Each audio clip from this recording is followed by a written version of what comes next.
Praise the Lord everyone. सबको जय मसीह की। आइए हम सब उस पवित्र वचन को पढ़ते हैं जो वचन हमें परमेश्वर के दास अपोस्टल अंकुर यूसुफ नूला जी द्वारा और परमेश्वर की दासी पास्टर सोनिया यूसुफ नूला जी द्वारा दिया जाता है।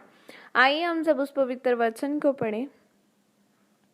खरी चाल चलने में आशीषें, जैसे कि वचन भजन संहिता 84 की 11 आयत में लिखा है, क्योंकि यहोवा परमेश्वर सूर्य और ढाल है। यहोवा अनुग्रह करेगा और महिमा देगा, और जो लोग खरी चाल चलते हैं उनसे वह कोई अच्छी वस्तु रख न छोड़ेगा। आमीन। मेरे प्रियो, बाइबल में लिखा है कि जो कोई खरी चाल चलते हैं परमेश्वर उनसे कोई भी अच्छी वस्तु नहीं रख छोड़ेगा। अगर आप इसी वचन को अंग्रेजी की बाइबल में पढ़ें तो उसमें एक शब्द दिया गया है अपराइटली। इब्रानी भाषा में अपराइटली शब्द का मतलब है तामीन, जिसका मतलब होता है कि जो परमेश्वर के सामने बिना किसी लालच के खरी चाल चलते हैं तो परमेश्वर उनसे कोई भी अच्छी वस्तु रख नहीं छोड़ेगा।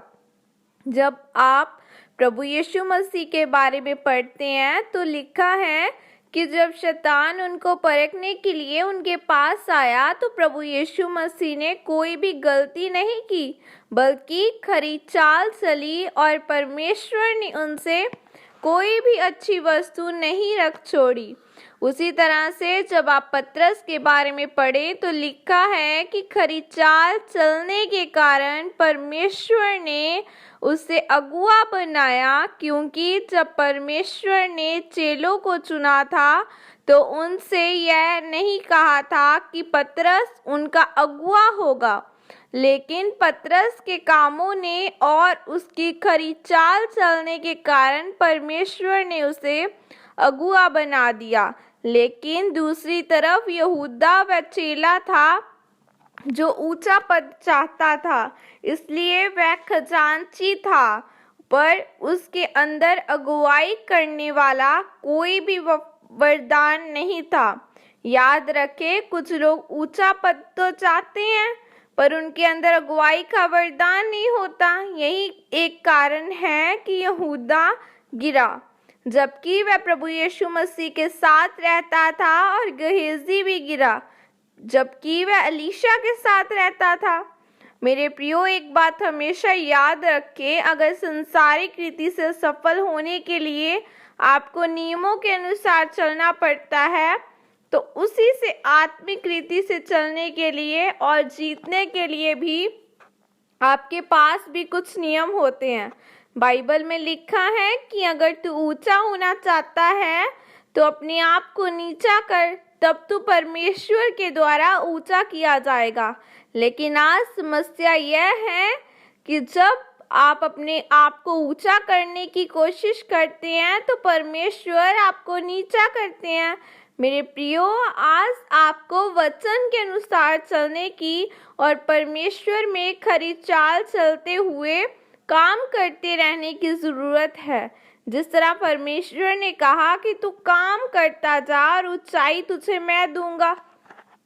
मेरे प्रियो, याद रखें, परमेश्वर किसी भी इंसान या देश का पक्षपात नहीं करता।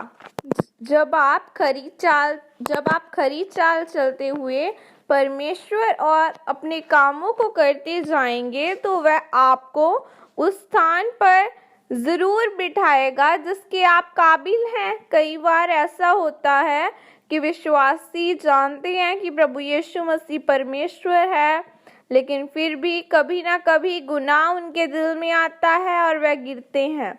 यह जानते हुए भी कि अगर मैं खरी चाल चलूं तो परमेश्वर मुझे ऊंचा करने की ताकत रखते हैं, लेकिन फिर भी वे अपनी अभिलाषाओं के कारण परीक्षा में जाते हैं और वह स्थान ग्रहण नहीं कर पाते जो परमेश्वर उन्हें देना चाहते हैं। इसलिए मेरे प्रियो, आज आपको यह जानने की ज़रूरत है कि इस धरती पर रहते हुए परमेश्वर के अनुग्रह को अपनी ओर कैसे आशीषित करना है, क्योंकि जब आप परमेश्वर के मन के अनुसार खरी चाल चलते हैं तो वह आपको दाऊद की तरह, मरियम की तरह ऊंचा करता है और आपको कभी किसी अच्छी वस्तु की घटी नहीं होने देता। आमीन। यह घोषणा प्रेरित अंकुर उल्लासी की तरफ से आपके लिए की गई है। सर्वशक्तिमान परमेश्वर के नाम में मैं घोषणा करता हूँ, जितने लोग इस वचन को पढ़ें या सुने वे अपने कामों को खरी चाल के साथ करें और स्वर्गीय आशीषों के अधिकारी हो। प्रभु यीशु मसीह के सामर्थ्य नाम में मांगती हूँ, आमीन। सबको जय मसीह की। God bless you all. परमेश्वर आप सबको आशीषित करे।